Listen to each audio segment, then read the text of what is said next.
sure you probably recognized some of these themes in the software that you've had over the last few releases. It's very helpful to me to know what release of AutoCAD you are using, so I have some idea who's out in the audience. So if you can tell me how many of you are on AutoCAD 2016 already and using it, or an AutoCAD 2016 based product. 2016? How about 2015?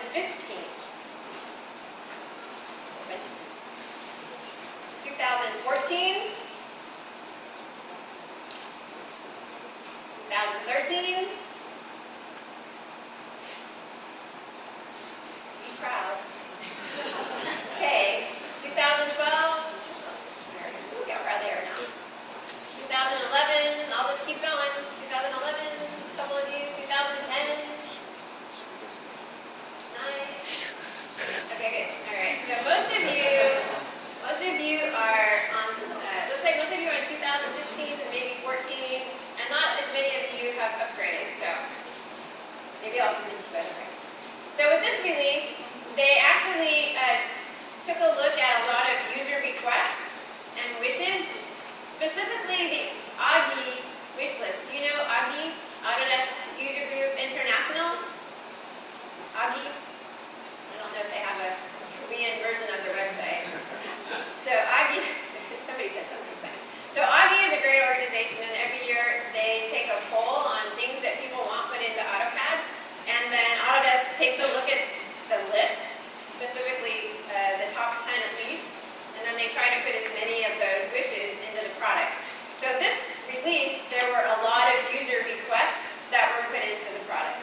And then there were also some big features, and some features that you may not be using yet, but that we need to have in the software so that when you're ready to use it, these features, we'll have them all set up and ready to go. For example, point clouds, which I talked about in the last presentation. How many of you work with point clouds? Nobody works with point clouds. Not one person? Wow. Do you guys know what a point cloud is? Everybody? Does everybody know? Oh, good. All right. I'm going to come down here. Okay. So let's say I needed to change this room around. And I didn't have a DWG. I didn't have a Revit file. I would have to measure the room, right? I'd have to go out and measure the room, and then I'd have to put it into AutoCAD before I could really do anything to change it, right? Right? Yes? Yes. Okay. Or, if I had a scanner, I could put the scanner right in the middle of the room, and then it would send out lasers to all the corners of the room.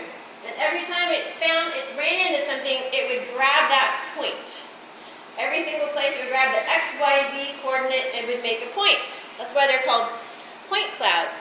You put all of those points together, I could actually get a perfect representation of this room without drawing anything. I could be really lazy, super lazy. And then I could just go in and I could connect the dots. Literally in AutoCAD, you can draw on these point clouds, and then I wouldn't have to measure anything. I would let my scanner do it.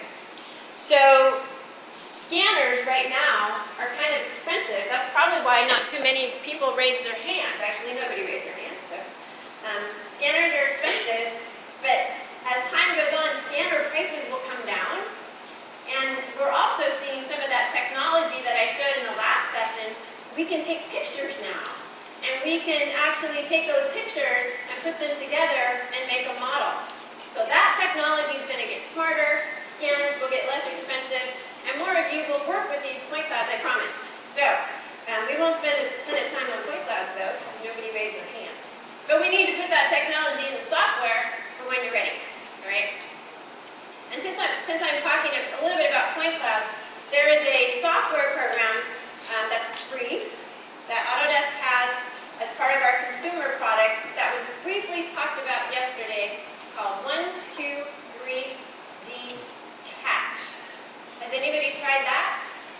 123D Catch. Oh, I read that. 123D Catch, it allows you to use a phone to take pictures of anything, and then 123D Catch will put them together into a model, into a point cloud, into a model. It's fun. Most people do a head first, but you know, lots of heads up there. All right, let's go on and talk about AutoCAD. So now you know all about point clouds. So one of the things in the last couple of releases that Autodesk has worked really hard on has been making the lines really straight. You know, we got used to those jagged lines. Whenever a line was 1 degree off, we just got used to that. That's all nice and neat and fixed now. And circles, no matter how far you zoom in, are going to look great. It's all built into the system, and it doesn't slow you down. You don't have to worry about system variables or anything like that. You'll just have a better experience in general with AutoCAD in the last couple of releases. Now, my favorite feature in AutoCAD 2016 is the feature I'm going to start off with, and that's the new smart dimensioning. Because nobody gets excited about going into the office and dimensioning. Yay, dimensioning. Nobody does that, right? But that's because dimensioning is boring, and it's tedious, and it's time-consuming, and so now they've really brought up the IQ, the intelligence of dimensioning, so it's much easier to do. Now, some of you have used AutoCAD for a long time. Some of you might remember the old dim mode. Dim? Do any of you remember the old dim mode? We'll see how that translates. Dim mode, some of you? Okay, so from the older days of AutoCAD, this is kind of the same idea. You get into this command by just typing in dim, or you can grab it from the ribbon, of course. And then you stay in that mode, you dimension, and then you go out of the mode and you go back to the command line. But let me show you. Okay, so, let's shoot. As I mentioned, I'm using the Korean version of the software, and let's be clear, I don't know Korean, okay? So here I have a drawing file, and I want to do some dimensioning. So you will actually see that there is this new dimension tool. And the old dimension tools are still there. So if you want to do it the old way, you can.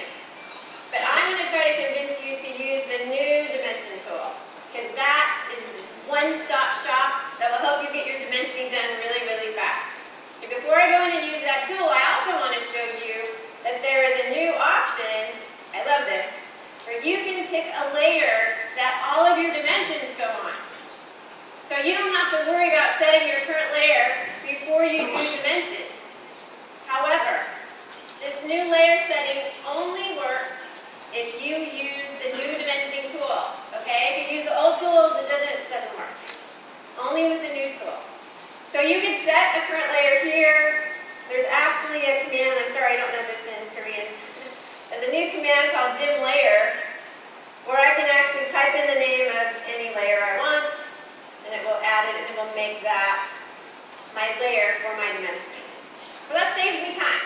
I don't have to worry about setting my current layer before I dimension. I like that. All right, here's the tool, right here. That's the one-stop shop for dimensioning. Now I want you to watch as I move my cursor around. Let me zoom in. Turn off my go snaps. As I move my cursor around, it just finds objects and it dimensions, right? Very simple. All you do is pick and show it where you want it to go. Very simple. Pick the object, show it where you want it to go. You don't have to, if you have your object snaps off, you just select objects and it will find the endpoints for you. Or you can have your object snap on and pick them yourself. It's up to you if you want to do more work. Very, very simple. Okay? I'm still in dim mode. Can you see down there? I'm still in this dim mode.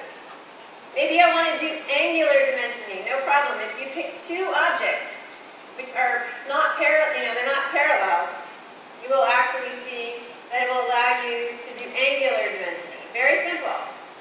Very, very simple. It does a lot of the work for you. Right? I want to dimension this circular staircase. You know, and I can also, if I can't quite get, maybe I want to do radius, but I'm having a hard time getting radius. You can actually see at the command line that you can quickly change it from radial to diameter. So just keep an eye down here. You'll see there are a lot more options for your dimensioning. It's so easy. Okay. But wait, there's more. Let me just kind of move over here a little bit. All right. So I'm going to dimension this guy here. And then I'm going to make it land right on top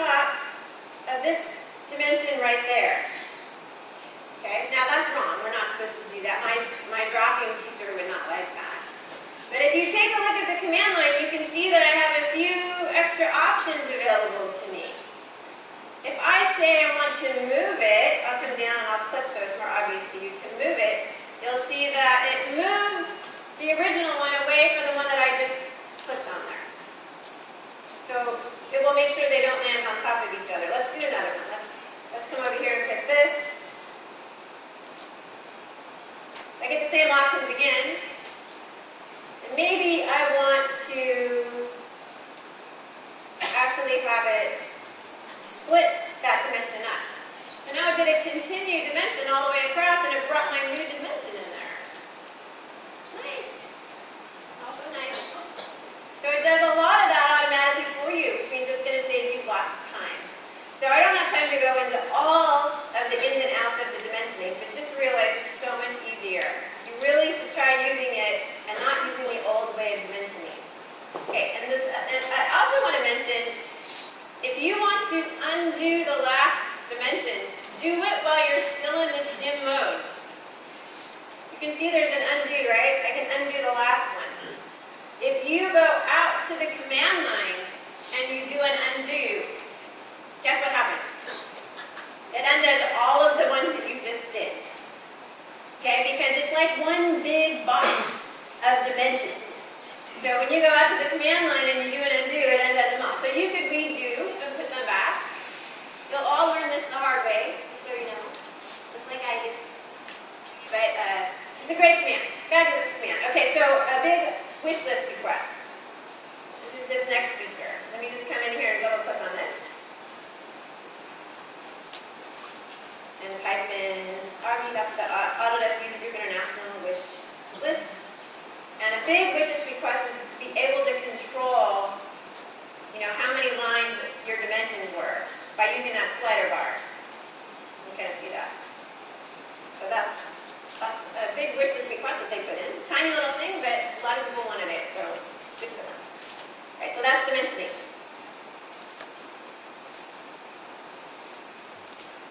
Yay, dimensioning. So this is all in English, sorry for that. But just basically realizing that there's a lot less steps. And I love the fact that you can set up a layer just for dimensioning. Just like we have that for hatching, right? You can set up a layer just for hatching as well. That's all done in the ribbon. Alright, so let's take a look at some of the changes to the user interface. So are you using the ribbon? Are you using the ribbon? Yeah. We have some, I call them ribbon rebels, the ones that aren't using the ribbon. Who doesn't like the ribbon? I bet you do. Aggressive. Where are you in Korea? Everybody loves the ribbon? Yes? No? No? Yeah? No? Okay. I hope you do. I'm using the ribbon. I didn't like the ribbon when it first came out because it wasn't very smart when it first came out. But because of my job, I had to pretend that I liked it. But now I like it a lot because I'm sure you've noticed the ribbon's getting smarter and smarter as each release of AutoCAD comes out. Now I just pick objects and it automatically changes the ribbon for me to give me commands that have to do with that object. That saves me time. That makes me very, very happy. But let's take a look at a couple of things inside of AutoCAD. Let's go come back over here. So for example, if I click on this object, I don't really know what it is, but I can tell it's a PDF when I click on it because it only gives me options that have to do with PDFs, right? Or if I click on this hash pattern, I'll zoom in on that, look how big my quick box is. Give it a second. You'll see that I clicked on a hash pattern and it gave me only those options that had to do with hatching. I love that. Save me time. With the last release of AutoCAD, we also added in the ability to have these galleries. They're called galleries in AutoCAD. We can see all of the blocks inside of my drawing are automatically put into the ribbon. I love that. Once again, saves me time. I can grab in one of these and just drop them into place. And there's galleries for so many different types of objects in AutoCAD. There's style galleries for text,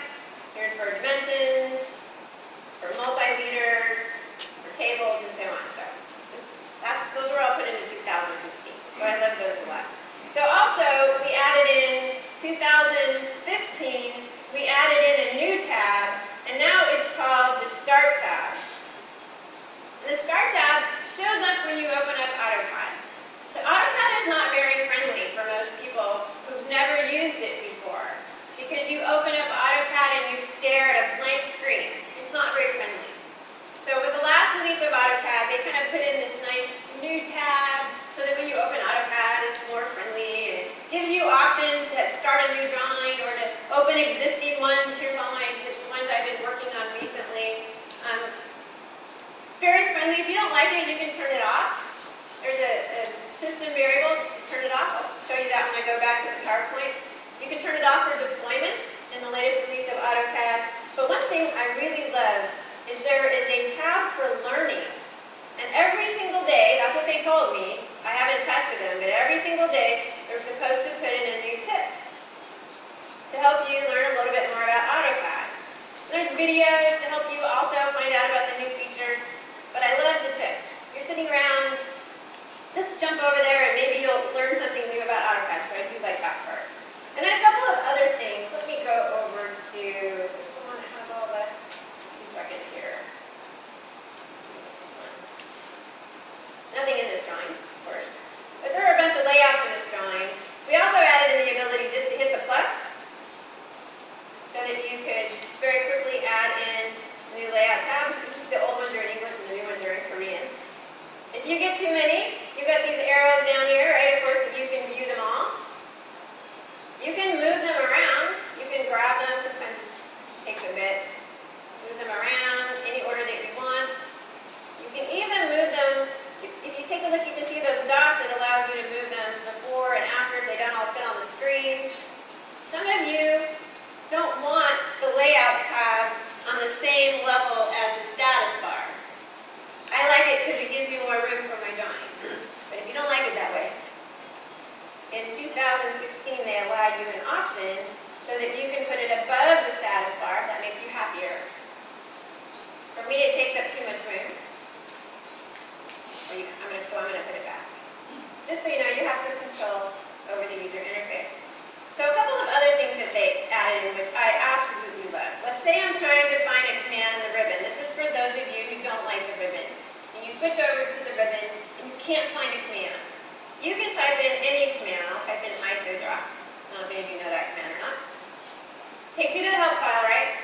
And almost all of the options have a nice little find button. Let me move this up. Little find button, so it will show you exactly where it is. I love that. Maybe you don't know where, I will pick it, the trim command. It's a little find option. Just so, in case you can't find it, very simple. It's in the help file, all right? Let's see what else am I missing that I want to talk about. So we talked about those. Oh, incidentally, system variable is called start mode. If you don't want that start tab to show up, I kind of like it. Start mode, it's all in the booklet. At the AutoCAD booth, you can pick up my tips and tricks booklets for 2016 if you didn't already get one, that have all this information in it. I'll wait till you take a picture of this. I'll even send you the PDF of this if you want. Let's talk about revision clouds. So we've had the rev cloud command in AutoCAD for a long time, but it wasn't a very good command.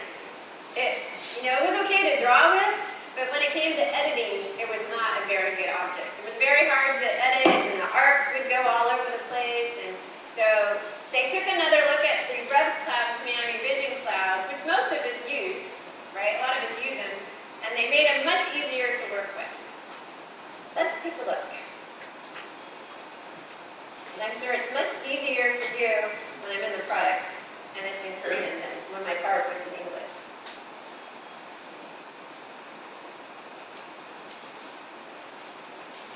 Zoom in just a little bit. All right, so revision clouds. I always have to find this one. No, there we go. So because of my resolution, I make my resolution kind of big. Yours will show up. You won't have to go hunt for it. It will show up. But my resolution is pretty low, so things are bigger, so it's easier for you to see in the back. So here we have the revision clouds, rev clouds. Oops, missed it. And we have rectangular ones, we have polygonal ones, as many sizes as you want, and then we also have the freehand one. So let's start with the rectangular one. I actually want to turn off my reference. Okay. Very simple, very straightforward. Let's do a polygonal one. Same idea. Whatever. If you want a circular one, you need to draw a circle first, and then select Object, Very quickly, you can turn it into a rev cloud, right? Same deal. I want to do an ellipse. Now the key though here, I think, is in editing. I want you to see, look how easy it is to edit them now. It has totally different grips than it did before. Much easier to work with. Like the square one. Very, very simple to make bigger. And then there was a big wish list request, was the ability to take two revision clouds and put them together. So there's a new option in Rev Clouds of modify. That's this one right here. That allows me to, you work off of an existing one, you draw whatever shape you want for the revision cloud, and then when you go back to the original object, you will see that it asks you which section you want to delete. Can you see that? I want to delete that section. It allows me to combine multiple revision clouds together, which is nice. So those are revision clouds inside of AutoCAD 2016. Okay, we're just going to take a look at a variety of different commands that I call them everyday commands because we use these quite frequently. The first, and anytime you see one with a little Augie next to it, that means it was part of that Augie wish list, which it sounds like not too many of you are familiar with that here. So let's take a look at text frames and probably bounce back and forth a little bit here. Let's go to text. If you've ever wanted to put a frame around your text, there's a bunch of different ways of doing it, right? You can draw a rectangle. Some people got clever with M-liters. Well, now you can select any text. And you can go to properties, and you can actually go to the very bottom of where it says text, and you will see an option that allows you to put a rectangle around it. Very simple. You'll also see if you go into mText, that we added last release a match properties option. Now match properties is persistent. It stays on, it's a toggle, it stays on until you turn it off. If I come up here to match properties, you can see it's on, right? And then I can go ahead and I can select some other text, and it will make sure that it has the same properties as the text that I selected. Okay. Let's go to, is that all right? Thrilled? So this next command is kind of a top secret command. It's not in the menu, but I love this command. If you've ever run like a list routine or something that they didn't write it right, and it turns out that it switched system variables on you, so that things weren't working right anymore. Or if any of you are CAD managers, there's a new command called the System Variable Monitor, the sysvar monitor, that allows you to set up the way, is it really 5 minutes? Is it because I'm talking slowly? Yeah, exactly. There's so much to show you. So it allows you to set up the way you want your system variables to be and keep them that way. It'll alert you if they change. Let me show you what I'm talking about. Okay, so I wrote, let's look at the sysvar monitor. Like I said, it's not in the menus. It says this, a bunch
you can see that it's asking me to actually type in the path to open a file.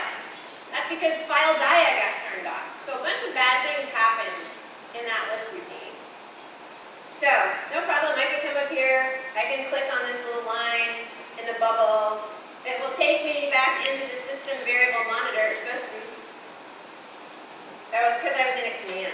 Okay, we'll go back and read it. And you'll see it has all these alerts. These were changed. No problem, I can easily reset them, and then everybody lives happily ever after. Everything is good now. Now if I go into open, you'll see that I get my dialog box like I wanted before. All right, so it looks like I'm going to run out of time, so let me see. What do I want to show you that's really important? Oh, let's look at the geometric objects now. That one's important.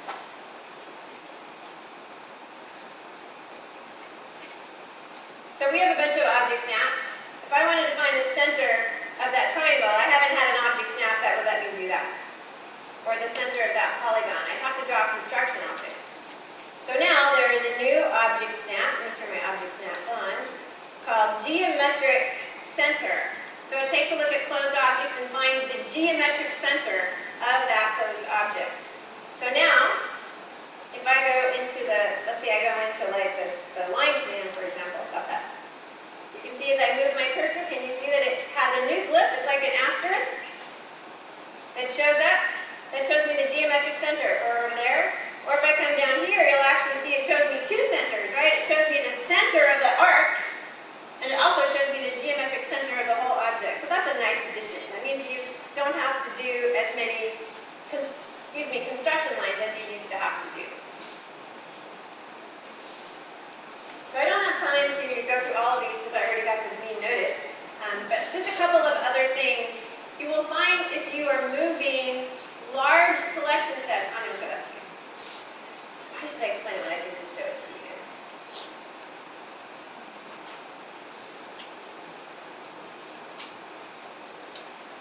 No, I'm in a command. Am I in a command? Thank you. Always look at the command line. You can tell it's a live demo. So this is a huge drawing, actually. It's a pretty big drawing. If I decided I wanted to move these objects, we're kind of used to this delay as we move. Now look how fast it goes. Really fast. If I sit still, then it will continue to redraw itself, and it gets better and better as I move it. It allows me to move or copy really, really fast. So if you have a large selection set, you're going to go much faster than you used to go. All right, I don't have time to show you the rest of this. Let's talk about PDFs, because most of you make PDFs, right? PDF? So now they're smaller files, they're faster. It does a search for all different types of text, not just true type fonts. Even the old text, the shaped text, SHX files, it doesn't check. It also supports hyperlinks, and it basically just makes much smarter PDFs. Let me show you what I'm talking about. So I'm going to come over here to this drawing right here. And this is a very smart drawing. The person that did this drawing knew a lot about sheet sets. This is a very cool drawing. See, there's a hyperlink there, and if I click on that hyperlink, it takes me out to a website. I think that's pretty cool. If I zoom in down here on the sheet index, you'll see that there are a bunch of fields. And if I click, using my control key, and if I click on any one of those sheets, it takes me straight to that sheet. Very smart set of drawings. This is all something you can do with sheet sets, which is another presentation for another time. There it is. Also, it will go straight to details. If I want to get a good look at this detail, I can just click on that too with the control key down, and it takes me straight to the detail. Super smart set of drawings. And if you make a PDF out of this, you lose all that intelligence in 2015 or before. So let me show you what I'm talking about. I'm going to pull up a PDF that was made in 2015 of what we were just looking at. And you'll see that there are no hyperlinks anywhere. There's no intelligence in this. If I move my cursor over to the left, you'll see that I get a listing of the layers. And all the thumbnails are just numbered. I don't know the name of the layout. They're just 1, 2, 3, 4. Not very smart. Now let me open up a 2016 version of the PDFs, the way they're made now. Did I do that quickly? Yes, it is. So now you'll see if I click on that hyperlink, once again, that PDF is smart. It takes me out to the hyperlink. Love that. And if I zoom in down here, all of these hyperlinks are there. I just click on them and it takes me to that drawing file. And you'll also see, if I take a look on the left, look how smart these thumbnails are. Now they're not just numbered, now they actually have the name of the layout tags. So PDFs inside of AutoCAD 2016 are just so much better than they were before. And they're just as easy to make as they were before. All right, so I'm going to keep going because we're totally going to run out of time. 5 more minutes, all right. In the 5 minutes. So I'm going to talk a little bit about point clouds, even though you guys aren't using them. We're going to look at a video. It's going to go very quickly. But just so much work has been done on point clouds. You can imagine if I brought this point cloud of this room into AutoCAD, and I would have to take it through recap first. I talked about that in the last session, so it was really fast. But I could snap to the different sections. I can even draw on the side of a point cloud. And there's new object snaps just for point clouds so that I can snap to them and I can work with them and I can reference them. Let's look at a video. This one is not using the Korean version. This is a point cloud of a place called Red Rocks. It's in Colorado in the U.S. It's a very famous stadium, very natural looking stadium. And one of the things about point clouds is because they're so big, you want to save specific views of the point cloud so you can jump around, just to make yourself a little more efficient. So you can do that in 2016. We couldn't save them or name them in the past, but this makes our life a lot easier. So as I mentioned, this is like a place where they have concerts. And one of the nice things also about point clouds now is that you can create section views. You can section them, and because you can section them, you can slice them, make slices of your point cloud. I could make a slice right through this room. And whenever you do a slice, you can extract the geometry, which means I don't have to draw as much.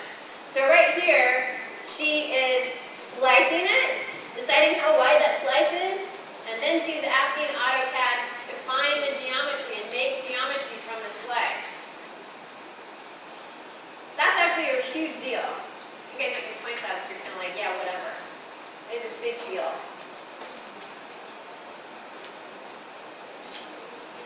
You see, all this geometry was generated without her having to draw any of it herself.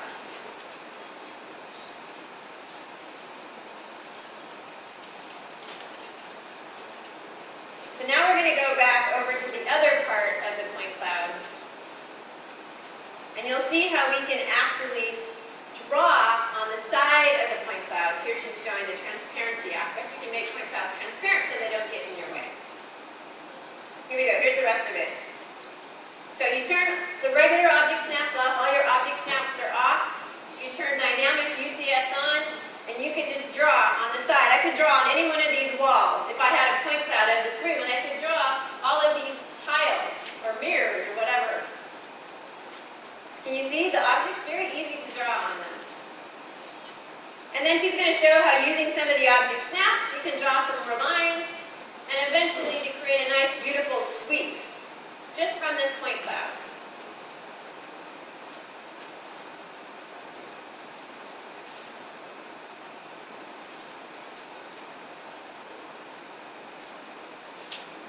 See how the object snaps? Those are the new object snaps.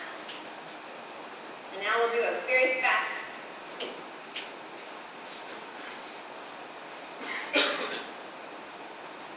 All from the geometry from the point cloud. There we go. See it? Can I see it? There we go. Alright. Moving on, because I have to be quiet. I don't have time to talk about rendering. I'm going to show you a very, very fast video, and I'll talk through it. But just know that rendering in AutoCAD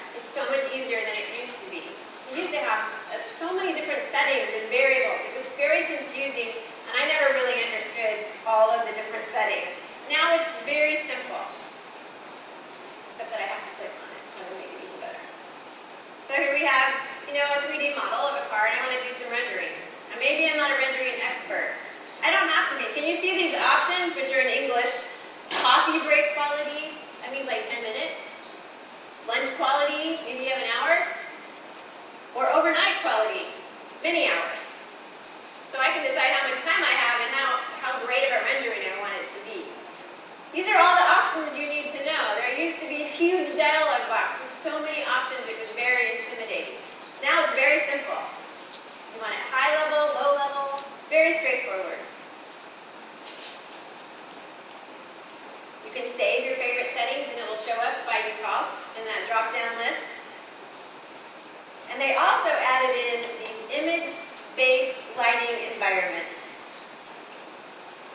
which allows you to put a 3D image around the object. Now in 2016, you can only use the ones that come with the software. But look at this, look how nice that is, you can see. And if you rotate the model, it will also rotate it inside of that 360-degree background. You can change the lighting around, you can do so many things, and it's very simple. I like that. I don't want to spend a lot of time having to learn all about photography and lighting. I just want to get the job done quickly. It keeps track of all of your old renderings. You can print them out if you want to. Great. Not going to show this to you, but just so you know, if you're using Navisworks or BIM 360 Glue, you can bring those coordination models into AutoCAD and you can work with them. But I'm not going to do that. All right, so if you go to the booth, the AutoCAD booth, right, you can actually get my 2016 tips and tricks booklet that has all this information and even some of the things that I wasn't able to cover. Or you can go to my website, you can download it in English. Maybe if I'm nice, they'll give it to me and I'll put it up in Korean on my website. So that's it, so that's me, Lynn.allen@autodesk.com. If you have any questions and you can find someone to send me